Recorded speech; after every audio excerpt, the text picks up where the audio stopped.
Hey, it's Dustin and Xavier from PaddleBoss, and in this video, we're going to show you how you can win more points by mastering the first 5 shots that happen in a pickleball rally.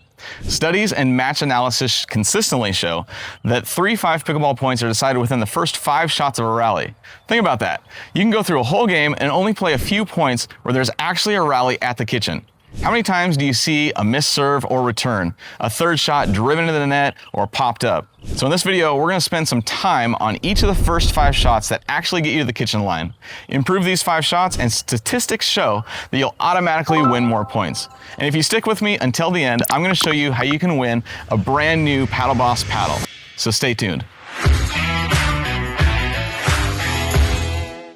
So if most points at the 3-5 level are over from an unforced error before both teams even fully establish themselves at the kitchen line, all you need to do to win more points is execute the first 5 shots with more consistency.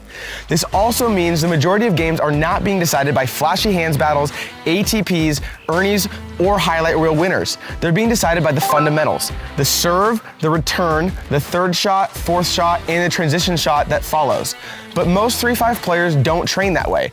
Instead, they spend their time just whacking the ball and chasing the advanced shots that they saw on YouTube while struggling with the basic patterns that actually win games. And honestly, this is one of the biggest reasons players feel frustrated from being stuck at the 3-5 level. You're playing several times a week, you're trying to improve, but your game still feels inconsistent. One game you're looking great, the next game you're dumping thirds into the net, popping volleys up, getting stuck in the transition zone, and wondering why better players have more control than you. Ultimately, you're struggling with consistency, but the good news is you can turn this around simply by focusing on the first 5 shots in a point, which makes improvement easier. Instead of feeling like you need to master every shot in pickleball, you can focus on the sequence of shots that matter most and build your game around the patterns that actually decide matches. So let's dive into the first 5 shots of every pickleball point so you can make more points last longer with less unforced errors and build the confidence you need in your pickleball game. The first shot that we need to talk about naturally is the serve. It's the first shot within every single pickleball point. Every point has one. This is just how you get the point started. There's a couple different things that you want to focus on when we're talking about the serve. The first one is you want to get it in. Of course, points don't start unless the serve lands in. So rule number 1, get your serve inbounds at all times.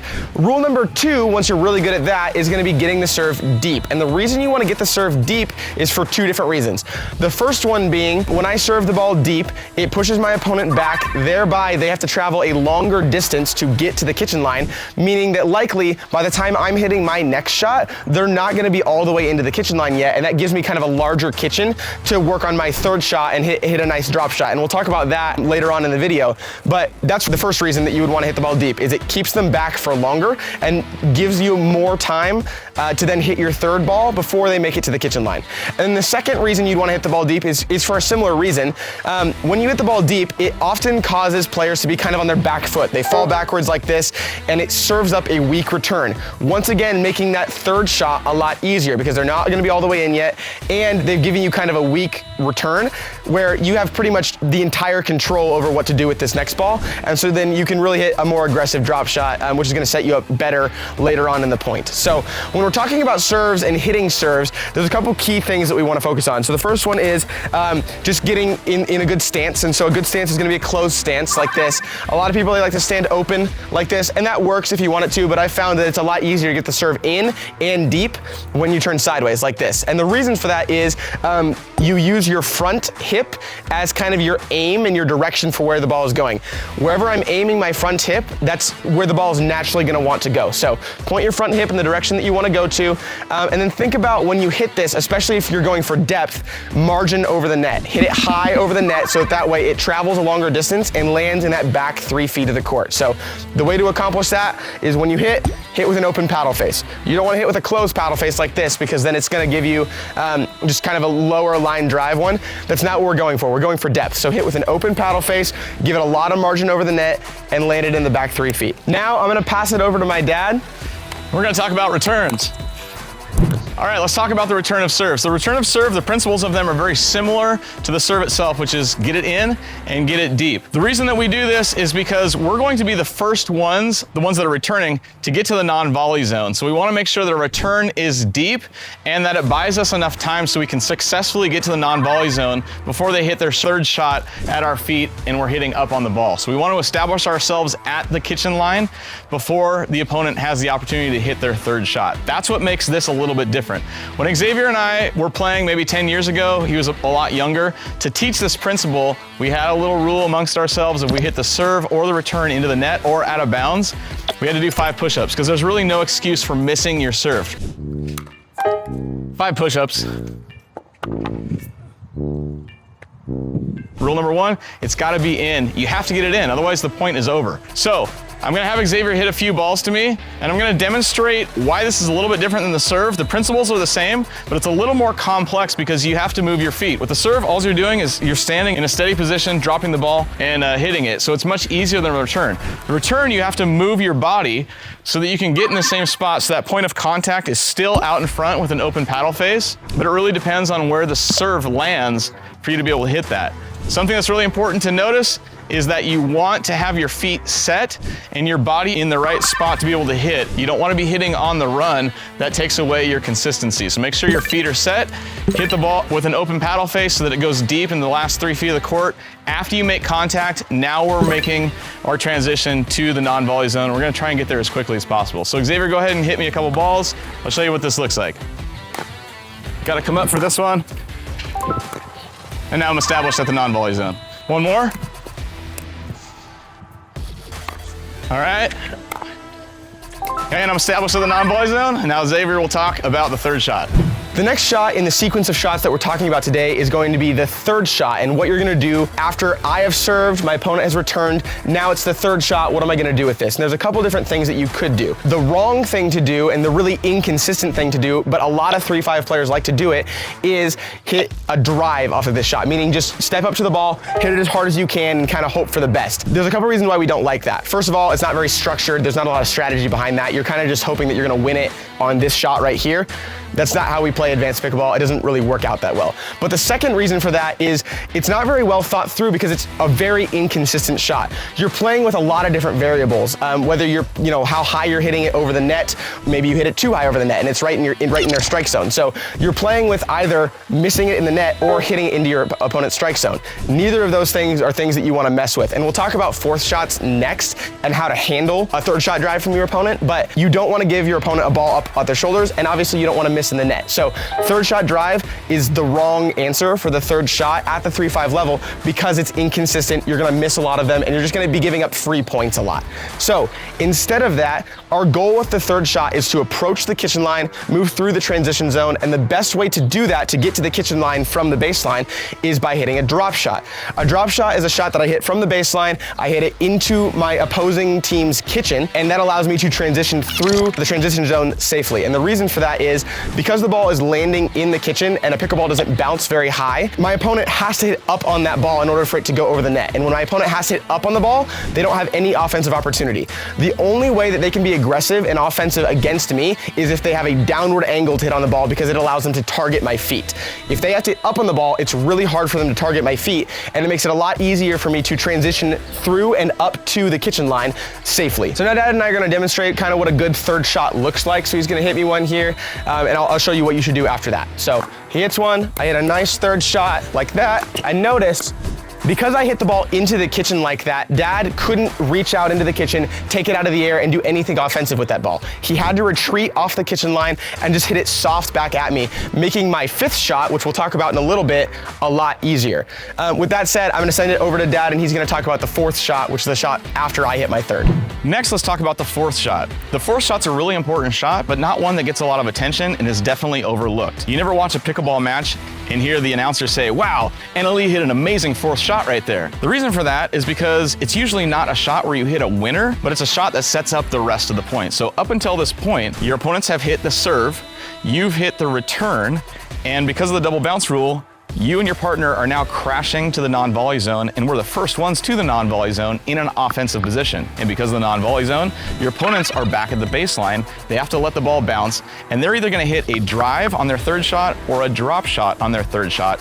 Either way, our goal is to keep them back. That's the whole point of the fourth shot, is to keep them back. So if they hit a drive at us, we're just gonna punch the ball back down at their feet, hoping that they're going to still be back at the baseline after their third shot drive. If they hit a drop shot, then their goal is to get to the non-volley zone, and we don't want that to allow that to happen.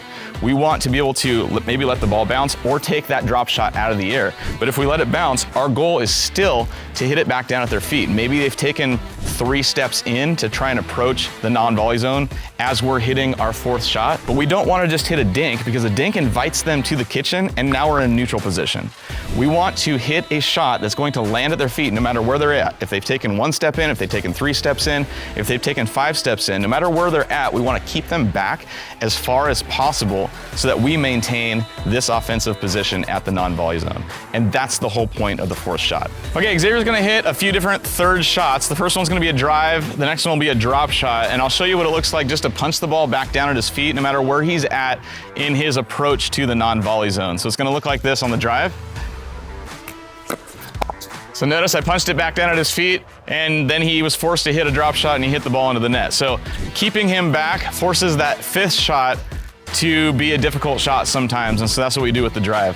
Now Xavier's gonna hit me a drop shot. We'll do one off the bounce and we'll do one out of the air. No matter what happens, I'm still gonna try and hit the ball back down at his feet to keep him back and force him to hit a 5th shot or a 7th shot before he's actually at the kitchen line. So go ahead and hit a drop shot. All right, good drop shot. I have to take it off the bounce, but I'm still trying to hit it down at his feet, and that forces a pop-up, and I can put that, what would that be, my 6th shot away right there. So that's kind of the goal. Keep him back so that maybe he hits a pop-up, or it takes him an additional shot to get to the non-volley zone in a neutral shot. So now he'll hit a drop shot, and I'll take this one out of the air. So even though the ball was low, I still had to hit up on the ball, but I still hit the ball down at his feet so that he had to take it off the bounce and hit up on the ball for his next shot before he was able to get to the non-volley zone all the way. So that's what we want to do. Make him stay back as long as possible.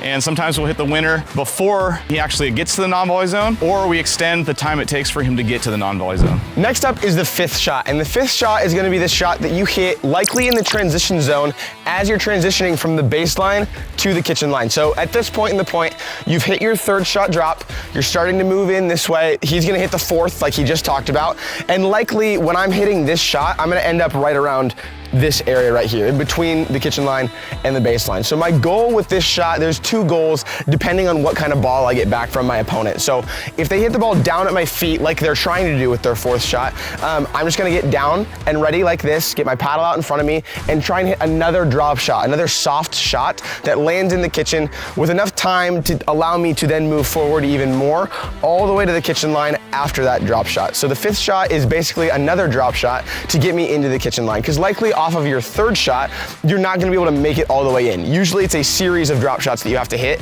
to get all the way up to the kitchen line. Now, another thing that could happen is I'm back here at the baseline, I hit my drop shot like this, and it's a pretty good drop shot. It forces them to bend over, maybe take a step back, to the point where maybe they pop the ball up. When that happens, I can be a little more aggressive, I can run in a little faster, take the ball at shoulder height or higher, and then hit down on the ball that way, to be a little more aggressive right off the bat in the point. So your 2 options, if it's down at your feet, hit a nice soft shot and then proceed forward to the net. If it's not down at your feet, if they pop it up here, rush into the net and hit down on the ball. So now Dad and I are gonna demonstrate what this looks like. So set the scene, I've hit my 3rd shot. I'm trying to start to move up into the kitchen line. I'm gonna end up in there, and this is what's gonna happen. So I'm gonna go, he's gonna hit it down at my feet. Nice soft shot, maybe one more. And now look at this, I'm in at the kitchen line, dinking up here exactly like you're supposed to be with your 5th shot. So you've successfully made it to the kitchen if you're able to do that.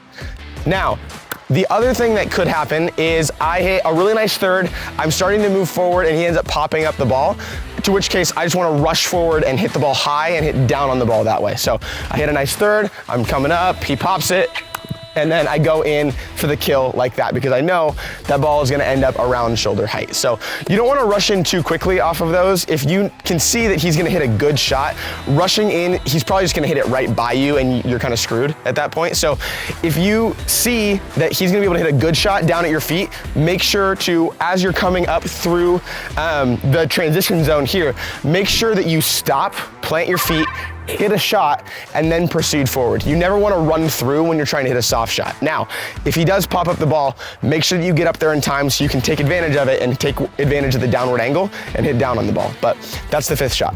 It's easy to watch a video like this and think, okay, that makes sense. But then you step on the court and all the bad habits come back and you're stuck wondering what to do. That's why we created the mini playbook, which are 5 plays straight out of our book, the Doubles Playbook. And you can download it for free by clicking the link below. Inside the mini playbook, we break down 5 simple high percentage pickleball plays that help you stop guessing and start constructing points with purpose. These are the exact types of patterns that help the game slow down, improve your consistency, and make you feel way more confident during matches because now you actually know what you're trying to do instead of just reacting shot by shot. So if you want to start playing smarter, more structured pickleball and finally feel like you have a real system for improvement, click the link down in the description below and download the free mini playbook.